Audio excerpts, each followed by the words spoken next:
And we have a photographer in studio this morning showing us his virtual panorama photos of Sacramento. Isn't that gorgeous? Awesome. We'll bring you more.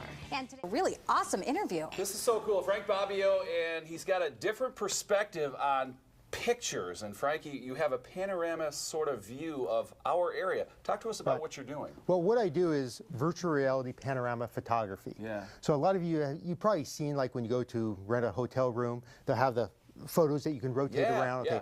Well, a lot of those are cylinder views where you can just go 360. With this, I take enough photos so we can actually go ahead and map the thing into a sphere. Okay. So imagine like if you're inside a big ball or sphere and you can just look anywhere you want, and that's where the photo is. Okay. Okay. If we can we go to the computer? Take the computer right here? Sure. We want some shots of the computer here. Okay. This is standing on the Tower Bridge. Brought this one up first because a lot of you are probably familiar with, there's the Sacramento River. Right. We got Old Town Sacramento. Now we can scroll all the way around, but the cool thing is when you're standing there, you want to look up because if you're there, you'd look up. So with these virtual reality panoramics, you can look all around, plus all the way down to your feet. Here, let's scroll all the way down. All right. So now, in order to put these together, you could take a small camera and take a whole bunch of photos and put them together. But that's not how you do it, Frank. No. Talk to us. All right.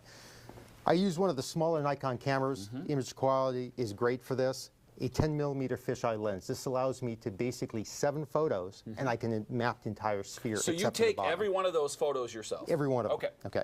So we put the camera on there. The reason the camera is offset back is because we have to basically rotate the camera around what's called the entrance pupil or entrance nodal, which is right about in here. So with this camera, we can rotate there. There's a index plate in the bottom of this tripod head, so it snaps in every 60 degrees. Okay. So basically, I snap into position, take a photo, rotate it to the next 60 degrees, take a photo, come all the way around taking photos. When I go back to position 1, now we're going to flip this down. Oh, there's the looking up thing. Right. I stand out of the way, I take a picture. Yeah. Okay? Now, this is a fisheye lens, but it delivers a rectangle fisheye photo. So it looks like a standard, rectangle photo, except fisheye, so it's grabbing that whole image. Right. When we go back here. So once you've taken all those pictures, what do you do, Frank? Right. Then I go back home and spend many, many hours on the computer. Okay, but the computer will go ahead, and if you can see here, these are the individual photos. Okay, there's a photo looking down the river. Yeah.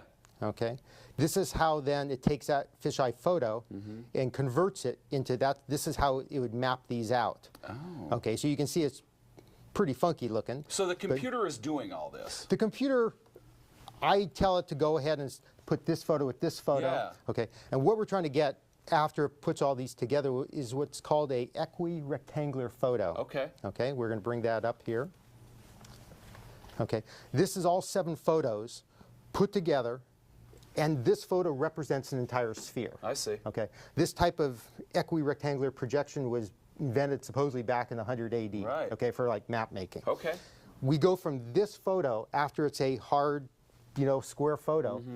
I render it then in Flash or in QuickTime, which is a way to view it on the internet. Right. It takes this photo and basically pulls the whole thing into a sphere while it's on the computer on the internet. Right. Then we can scroll and look all over. Okay. If you see here at the bottom, it's all black. I didn't fill this in. You can actually see the 3 tripod legs there. Oh, yeah. So this black stripe represents that 3-foot square hole at the bottom of the tripod. Okay, wait, we got to start wrapping it up, Frank. Quickly, tell me, can you shoot anything and make this happen, or is it landscape sort of things? Landscapes inside of houses, like on my website, I was in, been in the middle of like, the Kentucky mine, like a gold mine. Yeah. But we can do it inside of a kitchen, like if someone wants a kitchen, for a, nice remodel job if they want to show it. Yeah, we got to wrap this up, Frank. We're going to send it back to the desk, but thank you so much. This is fascinating stuff. Amma. All right. You can check out frankbobbio.com to see photos and videos of the city of Sacramento.